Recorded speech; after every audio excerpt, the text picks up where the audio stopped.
Channel देखने वालों के लिए। कहते हैं ना कि जब इरादे फौलादी हों और कलम में धार हो तो तारीख लिखने से कोई नहीं रोक सकता।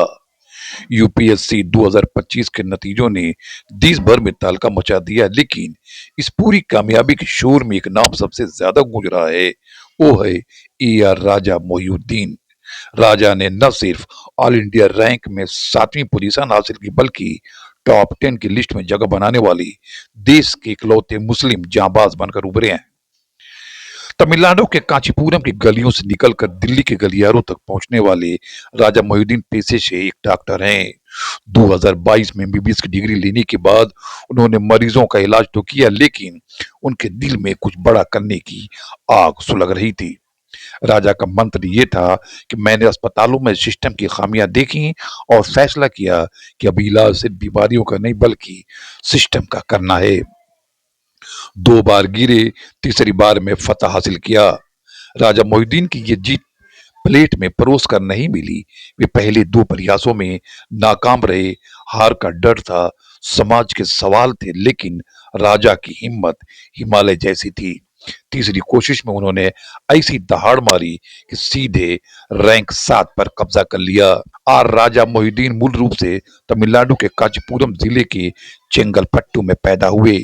हालांकि उनका बेशतर बचपन और पढ़ाई चेन्नई में हुई, लेकिन उनकी मादरी जुबान तमिल है और वे ऐसे माहौल में बड़े हुए जहां पढ़ाई और डिसिप्लिन को काफी अहमियत दी जाती थी।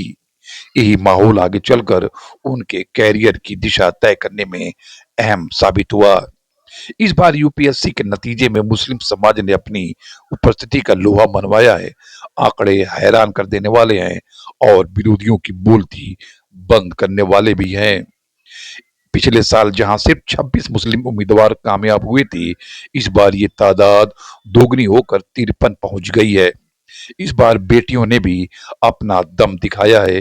इन 53 विजेताओं में से 13 मुस्लिम बेटियां शामिल हैं जो अफसर बनने जा रही हैं।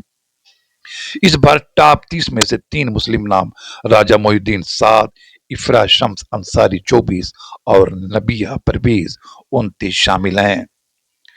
इफ्रा शम्स अंसारी की 24वीं रैंक है और वे महिला सशक्तिकरण की नई मिसाल हैं, जबकि नबिया परवेज की रैंक 29वीं है। मेहनत और लगन का दूसरा नाम है।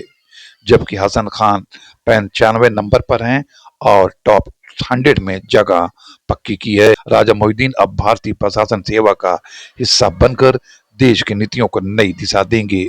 उनकी ये कामयाबी उन लाखों युवाओं के लिए जवाब है जो संसाधनों की कमी का रोना रोते हैं। यूपीएससी 2025 का रिजल्ट चीख चीख कर कह रहा है कि टैलेंट का कोई धर्म नहीं होता।